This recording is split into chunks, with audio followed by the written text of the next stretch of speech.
Well, thanks everyone for joining us today. I am absolutely thrilled that I get an opportunity to interview Michael Tso today. He is the CEO and co-founder of Cloudian, and it's been a long time coming, Mike. And I'm excited to have this opportunity to do this with you today. Likewise, very happy to be here talking with you. Yeah, it's. I've got some questions and some thoughts. I sat down and I thought, you know what? If I didn't know who you were, what would I want to know? So let's talk. I don't want to do. We'll get to all the stuff about Cloudian and where all that nonsense came from. But I want to know about you. So here we go.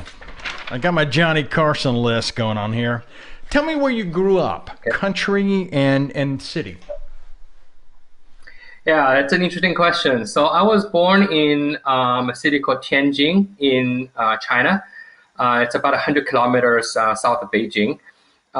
Grew up in Shanghai as well, so spent quite a few years in Shanghai, and then moved to Hong Kong when I was a child. Spent a few years there, and then went to high school in Melbourne, Australia, and then went to college Really? in Boston in the US. So yeah, so I've been sort of a little bit everywhere. Yeah. That's very cool. So tell me about brothers and sisters. Do you have multiples, just you, or? I have one brother and two sisters. Okay, it's a big family. That's pretty cool. I had no idea you lived in Australia, so that's good. That's good tuck away for the future. That's for sure. So Yeah. what did your father do when you were growing up? My father was a chemical engineer. Hmm. He was doing research into a lot of different things. And then as we moved to Hong Kong, he was in the shipping business, so container shipping. And then in Australia, he was involved in a bunch of small businesses. So in the restaurants, convenience stores, did some chemical ingredients, import and so on. So he's now happily retired. Yeah, I'm sure that he is. Yeah, it sounds like my dad, didn't have a chance to be in chemical engineering and everything. He came home from World War II, and my mom was a chef, and my parents had restaurants and stuff. So, every time we would open a restaurant, it was like pack everybody up, let's move. That's where we're going. But yeah, the convenience store and the restaurants and all the little stores, it's a ton of work. I mean, it's a Oh ton yeah, of work. yeah. I mean, Truly really, is. really, I grew up in that environment, and I, had a paper route when I was 12 or 13, and Hmm. and and I worked in the McDonald's. That was my Sure. first or more or less regular job. Hmm. When I was in high school, and then I worked in the restaurants. So it really sort of gives you a appreciation for service industry and for how people behave. I mean, Hmm. there are some really well behaved customers, and there's some that are not well behaved. So And there are some less well-behaved customers. exactly. When I sit down, I have two brothers and two sisters, and the majority of them are in the medical field now. And we often sit down and think it should be a requirement right after you get out of high school that you should spend a year in retail, so you're dealing with people to see what's going on in the real world. Because a lot of kids now, they don't get exposed to anything. We're fortunate that we get our kids out there and say, hey, you know what? I don't want you to have to struggle like I did or do what I did. But the reality is, it's probably better for them that they did.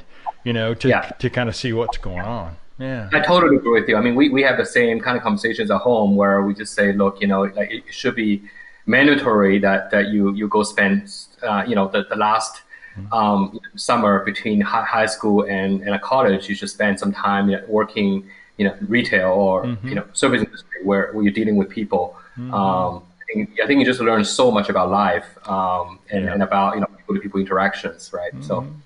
Yeah, at the end of the day, you understand what thank you and please means because you didn't get it said to you, and you don't really understand the whole concept of that until you're at the end of that 12-hour shift, and all of a sudden you go, I appreciate you saying that. Exactly. So, yeah. Totally agree. Totally Yeah. agree. Yep. So tell me, what did mom do with you guys? She raised the family? What happened? Yeah, my mom actually passed away when I was 7 Oh. from cancer. Yeah, so Hmm. she was an author and interpreter, so she was very talented with languages. I don't know the exact number, but my father says it's in the tens. Like she knew more than 10 different languages that she Good could, Lord. yeah. So she was a a pretty well-known young author at the time. She was an editor of a major newspaper. She was also working for the central government for some of this, Hmm. when they have foreign visitors to, interpret or to send out telegrams Gotcha. in different languages and stuff. So yeah, so she was, but unfortunately she passed away when I was 7. Hmm. So yeah. Yeah. Wow. Wow. Didn't know. Let's talk about my personal favorite sideline other than guitars. Let's talk about ice hockey. Let's talk about something important. Okay. Are you an ice Okay. hockey fan?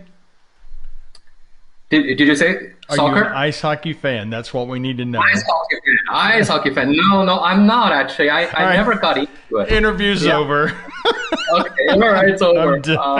No, I do have a half brother who lives in Toronto, Oh yeah. and he's a big ice hockey fan player. His son is playing in the Oh league yeah. over there. So, yeah, so they're really big. But no, I grew up really playing in different sports. So sorry Gotcha. about that. No, no, no. I gotcha. I say it all the time just because I want to know. It's when I got an opportunity to go see my very first ice hockey game. You know, I grew up in Florida, okay, and it's like 10,000 Wow. degrees there in the summertime. And people are like, "How'd you become a hockey fan?" Well, when the Tampa Bay Lightning came about, we got season tickets the very first year. They were in the fairgrounds, and it was cheap. You know, all my buddies, we kind of pooled our money together and said, "This is great." And it was the most amazing thing I ever saw. These guys are skating backwards with a puck trying to kill each other. I'm like, those boys are all about it. This is the new sport. And I've been following it ever since. So, yeah. That's awesome. That's Yeah. awesome. It is great stuff. Kind of a crazy thought. Someone who's born and raised in Florida is an ice hockey fan. So there you go. Yeah. Yeah. I was talking to my daughter yesterday who's still in Florida.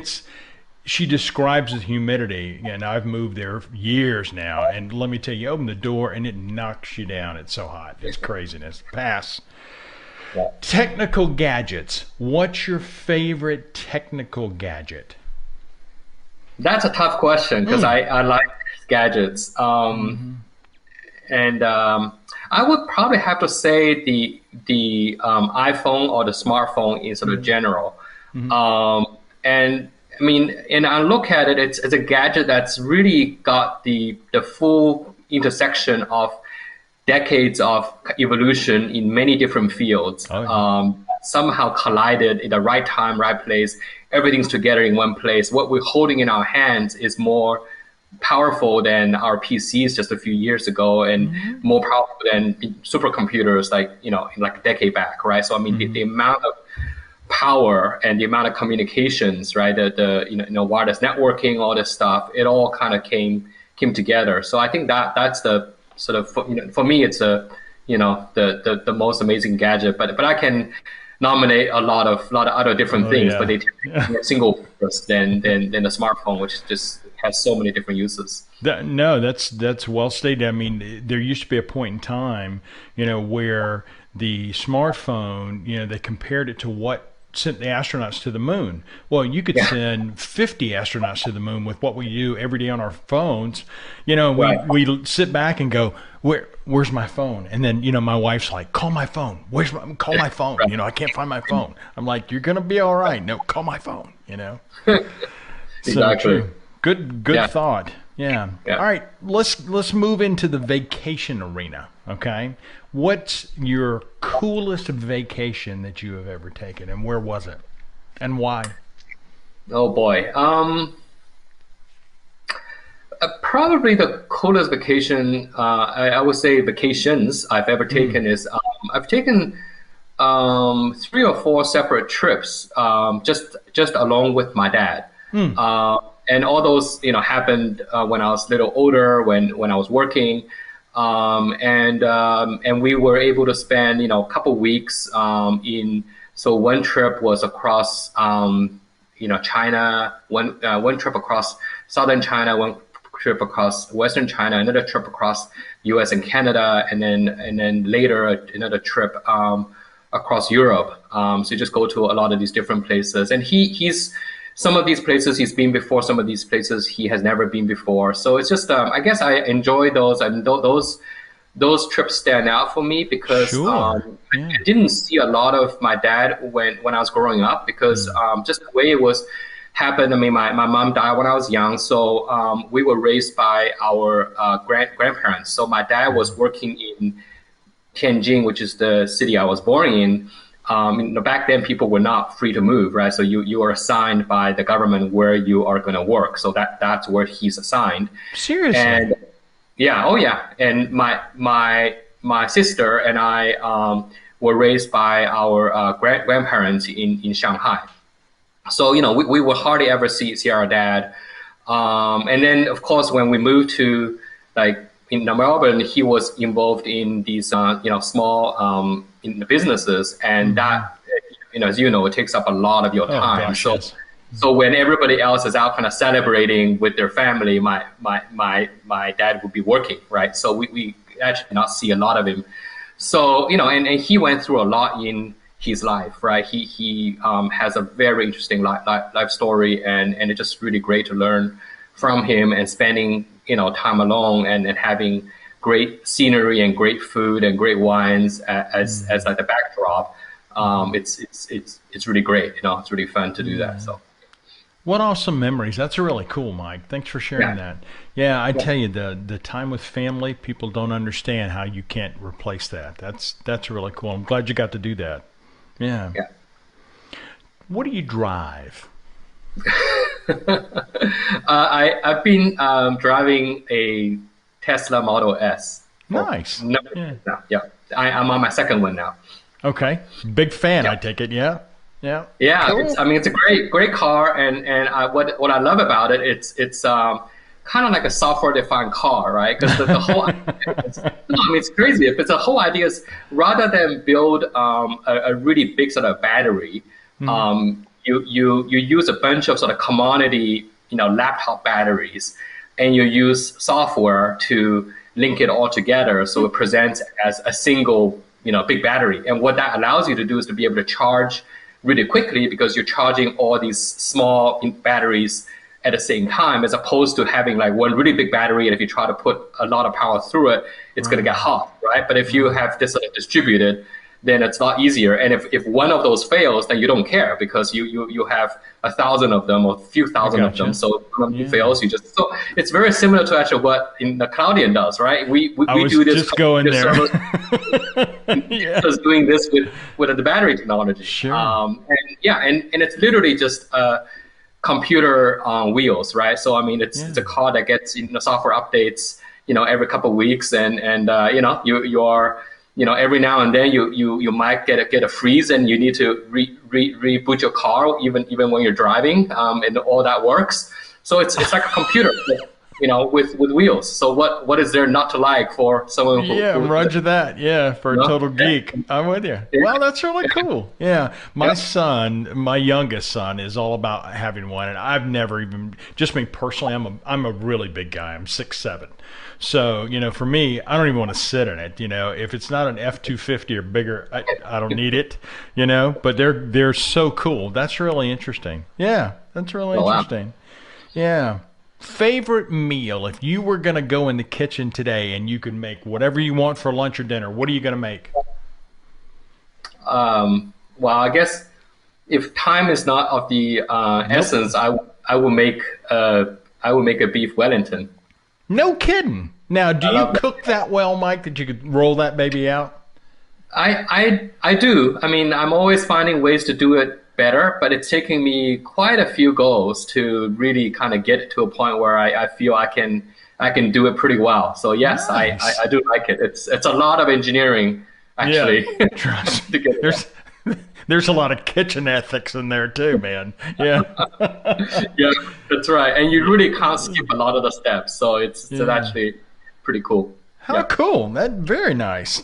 Yeah. Yeah. Now, we've already talked about the fact that you're not an ice hockey fan. I still like you. I'm still going to work for you. My other question is rugby cricket. I mean, you're Australia and in the UK, so I know you know them. Yeah. Yeah, I'm a huge cricket fan. Are you? Not much rugby because where I live was Melbourne, and we're into what they call Australian rules football. So I'm a Okay. big Yep. Hawthorn supporter and a big Australian cricket fan. So I've Okay. actually gone on a trip with my high school buddy and gone to watch Australia play a match in England. And that's been really fun. And actually, I can't wait for the pandemic to be over so we can Oh, yeah. do this again. So, yeah. Yeah. Very cool. No, that's very cool. Yeah. Somehow I knew you were a cricket guy. I did. How did you know that? Because you didn't know that I spent any I had time. no idea, but I'm telling you, as I was putting these together, I thought, you know what? He is not going to be a rugby guy, and he is not going to be an ice hockey guy. That was my option. I really did. I thought he's going to be watching them bowl, man. Here it comes. So, yeah. Good deal. All right. Now, Yeah. proudest moment so far in your life today. Proudest moment. Um, I would say it's marrying my high school sweetheart after a 5 year long distance relationship. So as I mentioned earlier, like I went to high school in Melbourne, Australia, and went to college in Boston.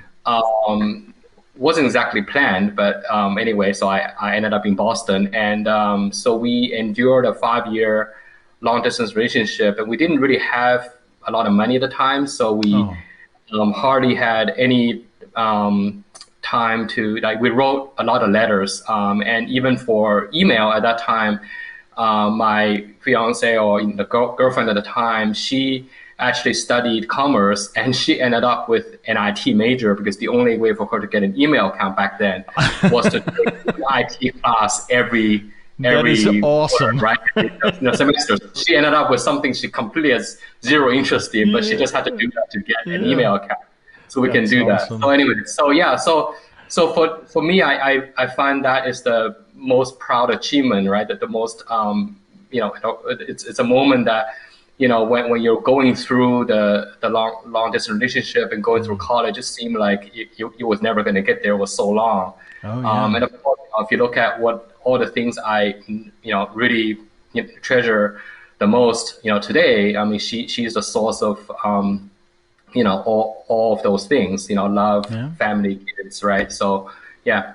Yeah, that's great. Let me tell you, 5 years is an eternity when you can't be with someone you're in love with. That's a fact.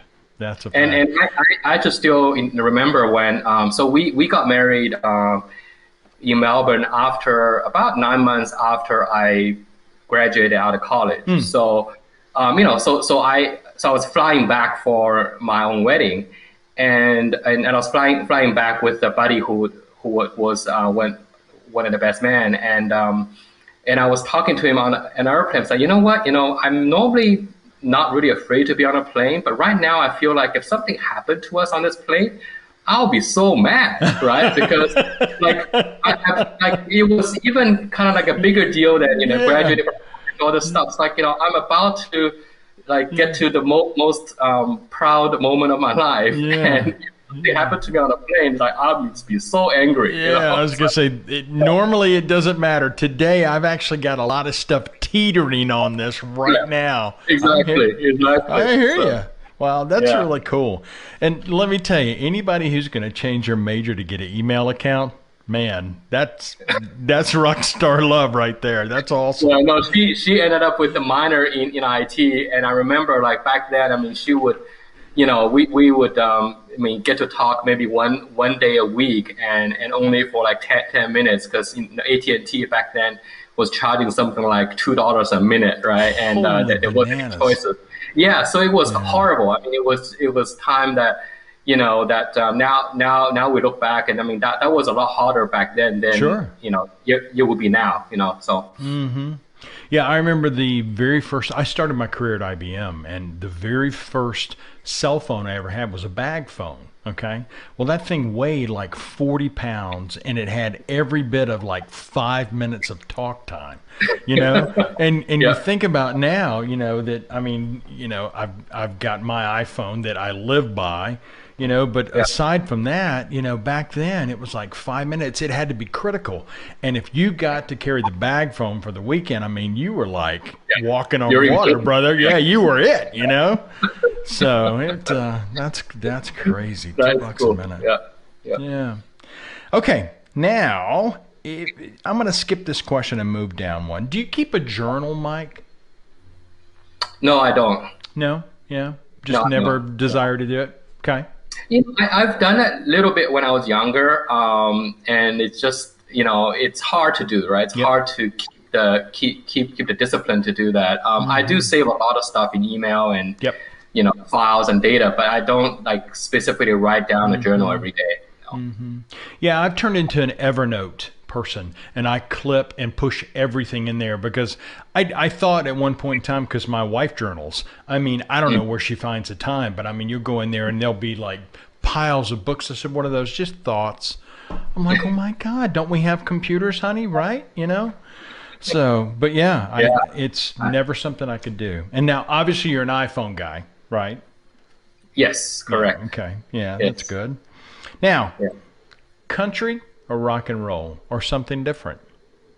Oh boy, that's hard. I mean, Mm-hmm. I'm not a huge fan of either. Mm-hmm.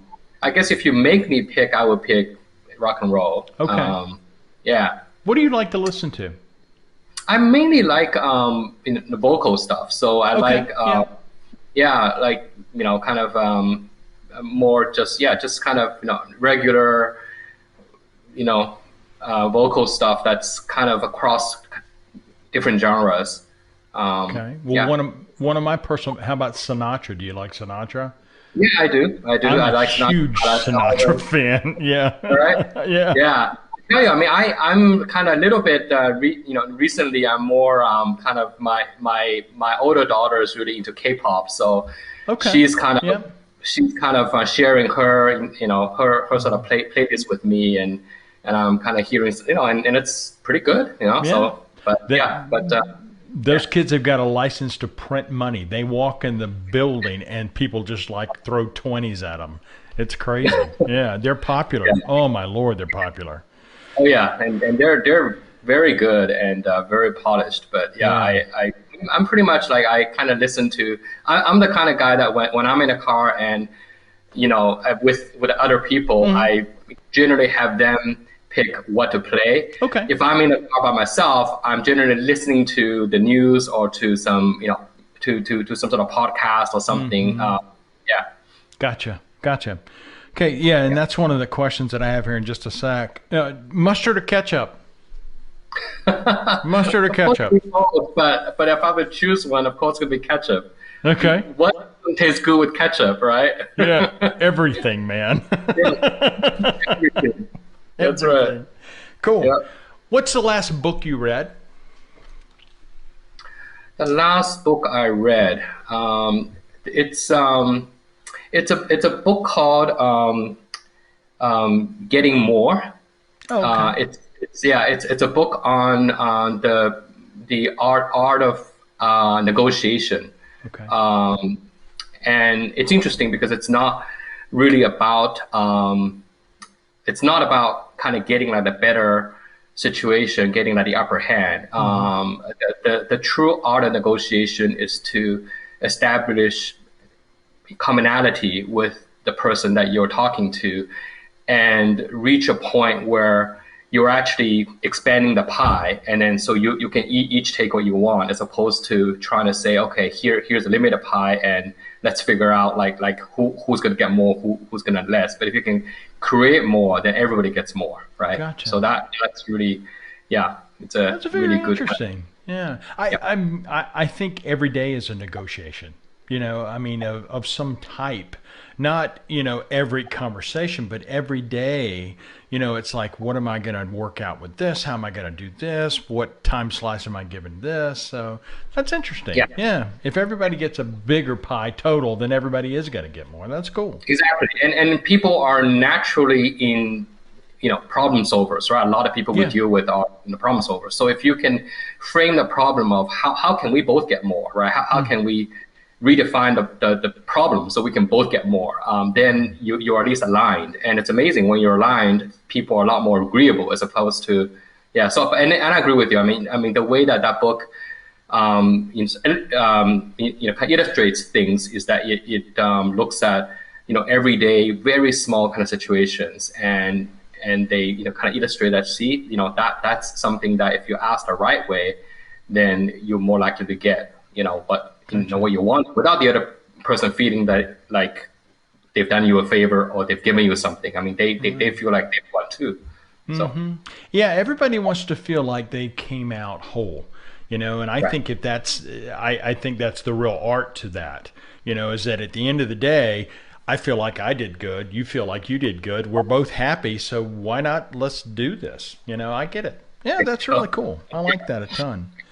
Yep. What do you think today is one of the coolest technologies, aside from Cloudian? Because we know that that's awesome. But aside from that, what do you think one of the coolest technologies that's on the cusp today?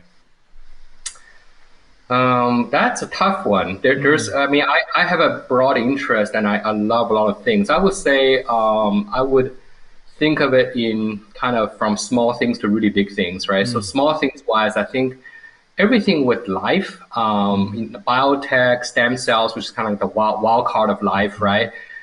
That's really, I think it's very cool. And there's a lot of runway left to develop that, and it would not surprise me if we, within our lifetimes, we find the cures for cancer and we extend human life to 120, 150 years, and we have to figure out, do we have to legislate when people have to die? Because you don't really want everybody to live until 150 or whatever. It's not good. Not good for the whole system. And then another area I'm very interested in is how to live more kind of sustainably. So everything, green tech, clean energy, recycling, and also in the areas of geoengineering, how to do things to kind of reverse some of the damage we may have done to the environment, but do it in a sort of industrial size kind of in a big way. And then I'm also fascinated by studies on things like ice ages, because it's actually something that's actually bound to happen, right? So it's only a matter of time before it's going to happen again. So how do we prevent that being something that's going to wipe out a half or a third of the global population, right? So that's of great interest to me. And then related to that is space. But I'm kind of less interested in just interstellar travel, but more interested in how to prevent collision with comets and asteroids, because again, it's only a matter of time before it's going to happen, right? So now very good at kind of spotting them, but we still don't understand very well how to move one, how to not nudge one if one is actually heading our way, right? So I'm very fascinated by that. And of course, ET, right? Just life, beyond here, I'm very interested. And then of course, just in a crazy sense, time travel, anything that talks about time travel, I'm interested. So I have a lot of range of kind of interest. And actually kind of surprisingly, I don't really read a lot about like the space that we're in. I guess I have to read it because we're in it. But the stuff I kind of wander off on and read more are all these other areas that broadly have to do with life and with sustaining life kind of thing. Sure. Yeah. Yeah. That's really interesting that the thoughts that are there. I don't know if you know this or not. I'm a cancer survivor. I had Oh, I had stage 4 cancer about 10, 12 years ago, and I was fortunate enough that I found VCU locally here, and the doctors that were working on the treatment. I was actually one of a very small number of people who lived. And wow. so, when you tell me about your mom, I have a very special place in my heart for that because I know what that's like to live through that. Yeah. And, there are now treatments that target just specific genes within cells Right. so they can't morph. And that to me is fascinating because normally it is, we're going to give you this and kill everything in you. And Right. if you live, you may be Right. okay. Yeah. So But if they there, were really bad, then it's still gonna come back, right? Yeah. exactly. So now Yeah. there's that. The other thing too is that I've been a guitarist for 40 years, and it bothers me to the fact that I do all kinds of reading about arthritis in joints and how to keep your joints together. Because without your fingers, the keyboard's something you can kind of work around because you can dictate and those things, Yeah. but you can't dictate to your guitar and tell it what to do. Yeah. So Right. those genetic type things are, to me personally, are fascinating beyond belief because I Yeah. think, like you do, we're going to see, maybe not in my lifetime, but certainly in my son's, my boys' lifetimes, Yeah. we're going to get to a spot to where it's like, where do we cut the line off for how long Sally Joe lives? You know what I mean? I think it's going to Exactly. be, yeah, I think it's going to be reality. So, but very Yeah. interesting. Okay. Very Yeah. interesting. I agree with you there. Yep. Okay, now I saved the last two intentionally. One, I want to know, where the whole idea for Cloudian came about. How did that come about? Was it a napkin in a bar one night? Were you guys hanging out talking? How did that happen, Mike? No, it's actually. I mean, it's not a kind of romantic story like that, right? Hmm. It was really born out of kind of necessity. So we were previously working in the mobile messaging space. So Okay. we sold big scale email, MMS, SMS systems to the largest telcos in the world. And it came time that we had to actually pivot the company, and so that was the previous company that we were in. We were planning to go IPO in 2009, and then the global financial crisis came and hit us pretty hard because Mm. we had a small number of very large customers. Right, we had about 20 30 customers, and they are all very much impacted by Sure. that financial crisis. So we had to kind of more or less start over, and in starting over, so the idea, I would say, came up like over a period of months, as we were trying to figure out where the world's going to end up Hmm. when we get out of this big deep recession. And what we observed was that clearly, the data was being created at a really astonishing rate. Oh yeah. Even back then, it had been basically doubling every 2 years. Like we were recreating all the data we've created since the beginning of time, like every 2 years. Just Hmm. unbelievable amount of. So when you have that kind of situation, there's always opportunity to start something new and be better and grow into a big strong enterprise. So the other thing we observed in relation to the data growing was that, and maybe it helped that we came from the mobile space, was that the internet bandwidth, kind of aggregate bandwidth on the internet, was growing about 20% a year. Hmm. Right. So if you just step back and think about that, data is growing 40-50% a year, bandwidth's growing 20 to 22% a year, 25% in a year. So that means that at least half the data that's being created got basically nowhere to go. So Right. at that time, so that was about 10 years ago. At Hmm. that time, like words like edge and hybrid have not really been invented, right? So at Hmm. that time, everybody's talking about cloud. And we kind of looked at it and go, well, our view is that the cloud's going to be not centralized, but cloud's going to have to be really distributed. Just because like half the data can't go to the cloud, so you're going to have to move your compute and your other services All right. to the data rather than waiting for the data to move. So that was the main idea. And then the other thing that I think was very key was that we looked at all the different kind of storage technologies out there that can manage a large scale sort of distributed data. And really the only technology that can scale and that can handle the network partitioning was really object storage. Mm-hmm. But then object storage at that time has been around, so it's not new.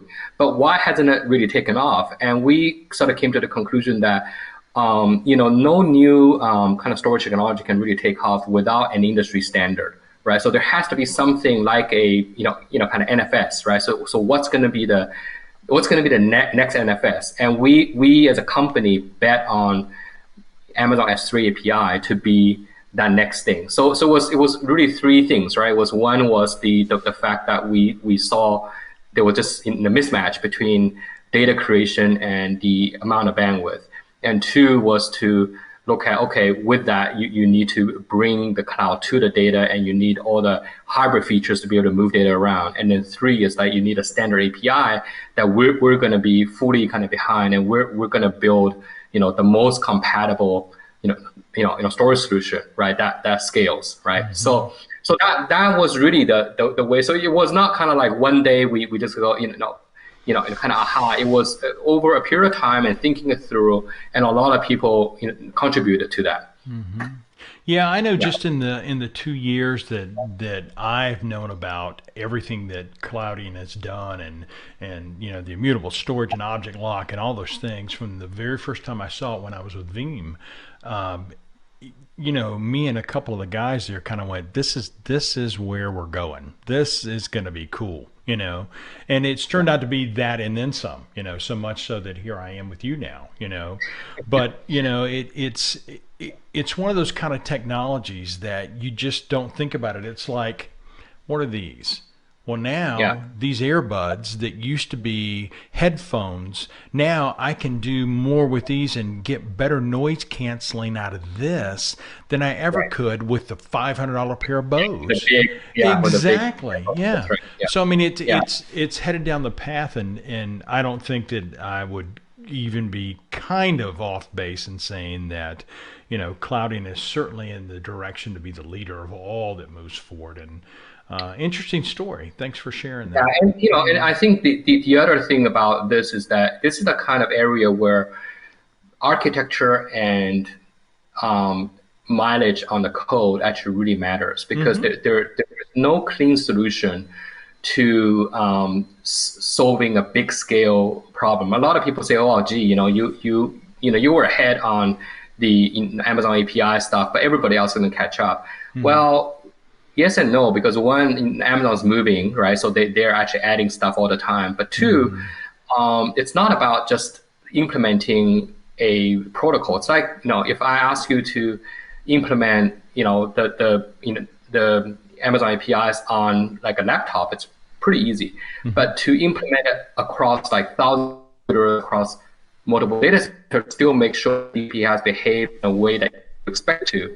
Exactly. It's really hard, and it gets harder with scale, right? So that's really why we chose to do this, right? Because when it's a big problem, it's going to be here for a long time, and then also it's technically it's hard enough to solve that you're able to then defend, right? Because you don't want to build like for example, like the next game, because then the next company can just create a game and do it better than you really quickly, right? So you got to be constantly keeping up with that. But in what we do, it's hard for people to solve it in the right way. And even when you solve it the right way, you need to have enough time out there so that you have enough mileage on the code, right? Which is where kind of growing the company in a way that's responsible is actually really key, because you don't want to grow the company too fast, because if it's too fast, you end like the worst news for a storage startup is you get a lot of customers really quickly, because now you are really stretched thin. How you're going to do it well? We actually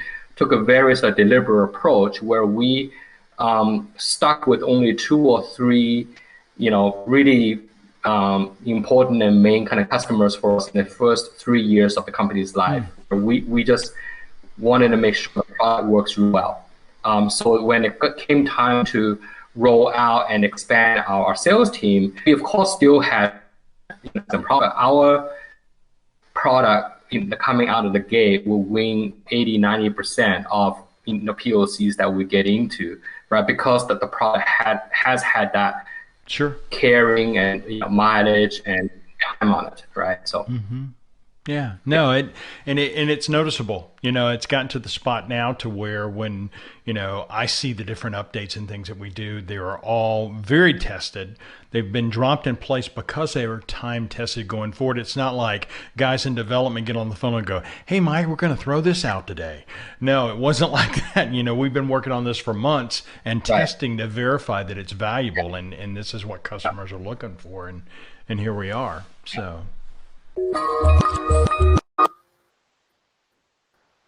Hey, Mike. Guys, we had a little video glitch, so we're kind of working through that real quick. So how are you, buddy? Hi, I'm great. Can you hear me okay? I can hear you just fine. Thanks. Well, I've got a few more questions that we wanted to try to finish up. So now that we kind of reconnected in the background, one of the ones that we had was because I was thinking about the story of famous people. Have you ever met someone famous, somebody that everybody would know? Yeah. Well, I can think of a few. So I used to work alongside Andy Grove in Intel.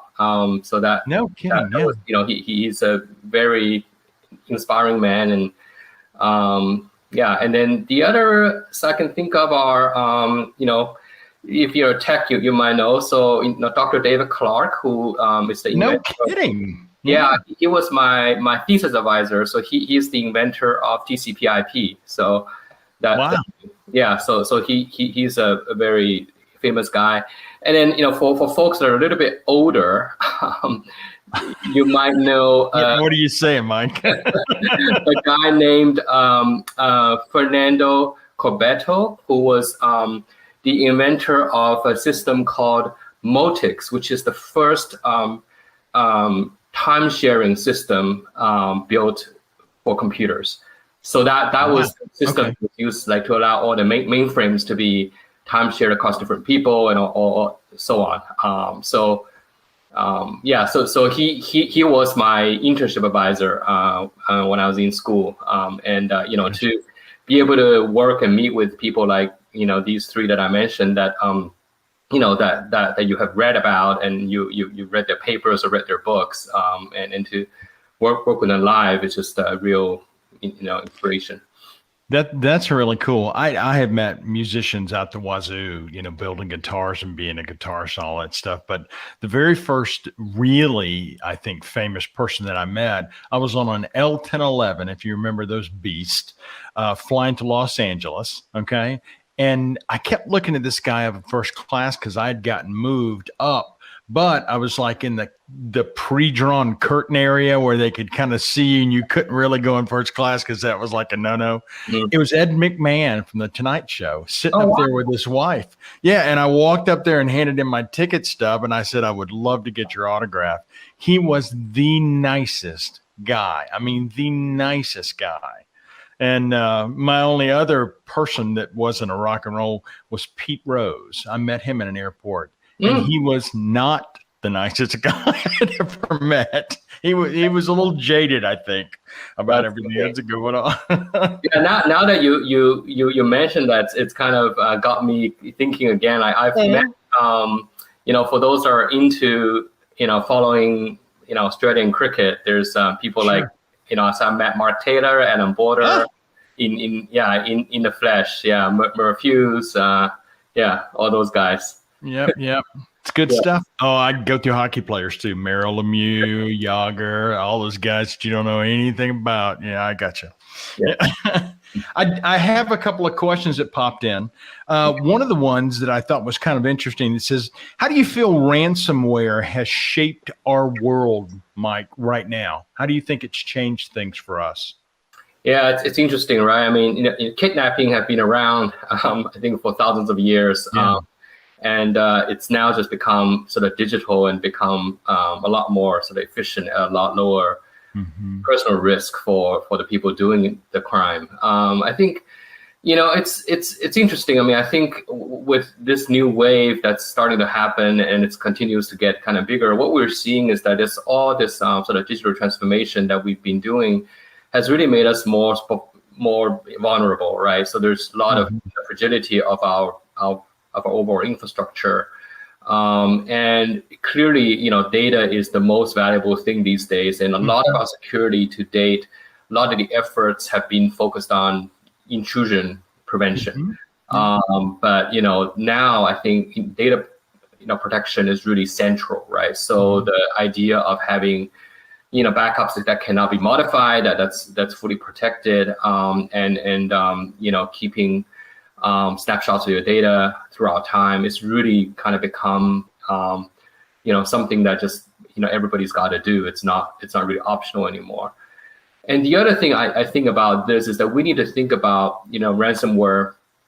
Really, it's as an ongoing kind of evolving threat. It's not something that we're going to be able to just find a golden solution today and it's going to be there forever. I think think of it as germs or as viruses, that we really need a holistic approach that look at overall not only data protection, network intrusion, but how can we build our digital systems to be more robust, and how do we deal with financial networks and systems so that there are no safe havens for people that are committing these crimes, and also control the money trail, right? Follow the money trail to make sure that they can't get more fuel into the system to keep it going. So there's all the ways of thinking about this is very similar to how you go after a cancer, go after germs or something, right? So, there's gotta be different prompts. Yeah, the conversations I have with customers every day are the simple fact that data is king. If you control your data, it doesn't matter what physical event is going on or what's happened. You have the ability to spin that data back up somewhere in some form. So moving forward from there, once you're controlling that, but the simple fact that everybody's like, well, I don't really need immutability or object lock or those kinds of things. That's just not thinking the whole process through. It's not a question of, are you going to get ransomware? It's a question of when they're going to get through your firewall, because they're looking for you every day, Exactly right. I mean, and that's exactly the point, is that you just have to assume that they will get through, because the tools and the incentives that are available to them are so much greater. And I think until you've been hit by one of these, you don't kind of realize just how important it is to protect the data. And exactly agree with you. The data is the new oil. Data is the new king. It really is, right? We've spent so much effort and have built such a great infrastructure to allow people to spin up compute and resources and data really anywhere. But then if that source of everything, the data gets corrupted or gets encrypted, then it's really impossible, right? Everything fails. So that data protection is absolutely critical. If you like you say, if you have the data, you can resurrect it really anywhere nowadays, right? So that's the fact. Yeah, and I have kind of a follow-up. It's not from the same person, same kind of thing. How do you think the way that we work today is going to be changed forever because of COVID? Okay. Yeah. Now, I mean, in that whole thinking process, why do you see these changes coming about going forward? Go ahead. Yeah, I think there will definitely be changes. And on the other hand, I think at this moment, people also tend to more biased towards over kind of emphasizing some of these changes, right? So I think there are really obvious ones, like video conferencing. I think has finally come of age, right? And it's becoming mainstream, and it's okay to do it. People like it, and hopefully it's going to kind of reduce the amount of travel that we do, which is not really efficient either from a energy sustainability standpoint or from time standpoint. I mean, but this has taken a long time. Like I was at Intel when Intel was working on a product called ProShare, and that was like video conferencing over. I remember ProShare. Over this network technology called the ISDN, right? And I remember Pat Gelsinger at the time, who is now the CEO of Intel now, but he was the guy that was actually leading that project at the time. And this is a long time ago. It's taken 20 something years, right, I think the pandemic has finally forced people to change their behavior and kind of realize just how kind of wonderful it is, right? Because a lot of sometimes it's not really about the sort of technology. It's about the way that we like to go about doing things. So I think that's a key thing, is that video conferencing has finally come of age. And then I think the other thing is that we're gonna be rethinking a lot about remote and also distributed teams. I think that's going to become more common. Even if we look at our own teams, the post-pandemic team and the pre-pandemic team here at Cloudian is really different, right? We've added a lot of people that are not sort of necessarily in one of our base locations around the world. Sure. I also just want to caution, like we shouldn't feel like things are going to change too kind of major way, because at the end of the day, our kind of human hardware is the same. Our hardware is not changing that fast, so we're still wired the same way. We still like to be with people. We still have special bonding when we spend FaceTime, when we can scan everybody in a room and kind of get a sense for what everybody is feeling. So I expect, as things go back to normal, I expect, a lot of things will snap back to how it used to be, and we will just have more tools that we're going to use to complement what we do. But I don't think it's going to completely wipe out business travel, wipe out I agree, all that stuff. So. Yeah, I agree. No, I know, in my 30 plus years of doing this, there's nothing that I enjoy anymore than getting in a room full of people with a whiteboard. I mean, we can do the virtual whiteboards and we can do presentations over video. And I can tell you that, my personal, video environment from my mics, cameras, and everything I use has changed tenfold. But there's nothing that will replace watching that guy or gal in the corner eyebrow go up and go, oh, I get it. I get it, and that to me is so much of the love of what we do every day is watching that light bulb go off. I love it. I just love it. It's all those emotions, all the facial emotions, all the body language is what makes human, right? Where it's all the sort of sophistication of our kind of social interaction. That is not going to go away. No. Yeah, I think real estate people, though, are very nervous right now because there's a lot of big leases that aren't getting re-signed because they go, you know what, your living room, well, pay for your office chair. It's all good. Go ahead. Instead of the, $3,000 a month for your desk.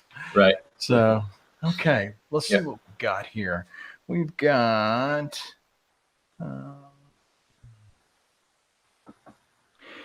what's your day like? One of the questions I got, what's your day like? How does it start? How does it end?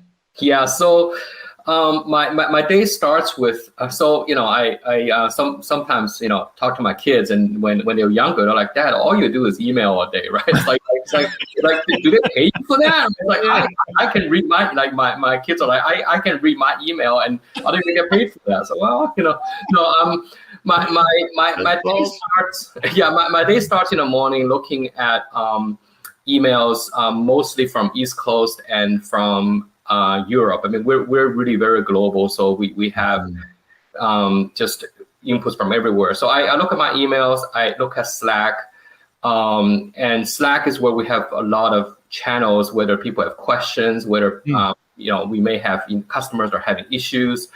That's where I spend how I start my day. And then I move on to kind of throughout the day, I start to get into more the, dealing with, in the West Coast. And then about kind of 3 to 4 p.m., I start to deal with inflows of, emails on Slack and other things from Asia. So I have to make sure that I eat in the middle, because if I just let it kind of drag on, I just would not be able to get a break. And a lot of this stuff, I mean, our company is very, very distributed. Everybody is empowered to do their thing. So most of what I do all day, honestly, is just seeing kind of some status or some graphs. I'm really love to measure everything, right? So we have graphs and charts, and a lot of this stuff is automatic, and I just get it every day, and I look at it every day. So that's how I spend my day. And then other times, of course, I have meetings, customers and so on, right? So that kind of gets scattered throughout. But that's pretty much it. And sometimes what I have to do is I have to block out some time to think, right? And that's because everything I'm talking about so far is very much observing and kind of thinking about. And what I can do a lot of times that I can connect a couple dots, right? So I see something on Slack, someone asking a question, but I have read about something else, like another team's doing somewhere else, and I can connect them, right, to help solve the problem.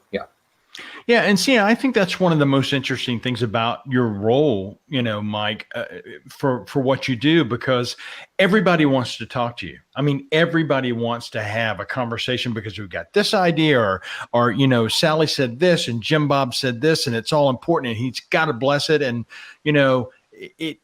it's just going the 400 different directions and trying to concise all those into, shaft, wheat. Oh, let's put this over here. Shaft, wheat. Let's put this over here. So, that's really cool that you can do that, because there are days when I would love to be able to say, yeah, I can throw the other stuff away, but I want to keep it all to figure it all out. So, I mean, for me, it's really, very deliberate to build a company and build a culture where I'm not in the middle of everything, and, and really empower the team. And that then tends to filter down, because then my staff is going to understand the culture of, okay, you need to trust people to make the best decisions, and measure and verify, right, basically. So this I think has been very key to Cloudian scaling and still maintaining a very high kind of level of hunger and innovation, but at the same time provide good service and good solution to a lot of these customers, because anytime when you're scaling, you need to make sure you don't have a single point of failure, and that really starts with me, and then it goes down from there, right? So that's extremely deliberate in terms of just the whole system of the delegation, and then of having key metrics that we measure and then we verify, right? So I mean, I have the saying in the company that we cannot improve what we do not measure, right? So the first step to improving anything, if we have a customer complaint or whatever, is to kind of figure out what's the root issue here, and is there a way to measure it? And nine times out of 10, once we figure it out and we can measure it, we can measure even how bad it is right now. It doesn't matter. Then if you can track it and see how you're improving every day, every week, boy, that's the thing that just gets everybody going and gets the whole team starts to focus on that. And then before you know it, it's fixed, so. Nice. Yeah. And I'll pretend Mike's not here. Okay. Just for my engineering colleagues that are out there listening, everything that he has spoken about the company and how it doesn't have this linchpin in place is all true. He empowers, and the company empowers you to do what you're brought in to do. And everybody talks to everybody. I have never in my 30 some odd year career seen a place where everybody will knock themselves out to help you. It is the craziest thing I've ever seen, and I love it. So just keep that in mind as you're thinking when we continue to grow. So yeah, that's right. Yeah. Now I've got a great question. This is one that I should have asked you, but I didn't. Yeah. What do you think that aliens and UFOs exist? I love this question. I mean, I think statistically you have to come to the conclusion that they probably do. But whether a sort of civilization can survive for long enough to survive the point of destructing, self kind of destruction, and then be able to evolve to a point, evolve the culture to a point where your kind of biology of self kind of destruction is overcome by higher ideals of not killing each other and not going and killing whatever lesser civilization that you find, right? I mean, even if you look at in our own civilization here, it's taken hundreds of years to evolve to a point where now if we sort of discover some touched island with culture there or with native life, we try not to intervene, right? Right. I mean, so so if there's other species out there, will we ever be able to contact them? Because in some sense, if there's species out there that we are never able to contact them and they're never able to contact us, then it's not, in a pure theory standpoint, it doesn't really matter whether they really exist or because they don't, right? Yeah. So I think, whether there will be contact or not, I'm not really counting on it, to put it this way. I think I gotcha. If aliens have evolved, have invented enough sort of technology to come and visit us, that to go through all the kind of barriers that we know about in travel, they probably also are so advanced that they probably don't want to be talking to us. Just like us, if we kind of discover a new civilization today, right? So, right. So yeah. I think they would take a look around and go, I'm going to pass on that Earth thing. Yeah. or it might be a case where they can go back to their own history and say, we have ruined a bunch of other civilizations just like this one before. With good intentions, we ended up ruining them, right? So we're not going to touch them. But all those are fantasy, right? Because right now, from what we know, it's basically impossible, right? So there needs to be a lot of knowledge beyond ourselves, and then knowing the lifetime of stars and kind of planets. I mean, there's kind of a limit to how many years do you have to kind of get advanced enough that you're able to survive kind of beyond your own star system, right? So I'm probably thinking about this in a bit too. No. I was watching you just go down that hole, man. As you can see, I'm interested in that stuff. You are, that's cool.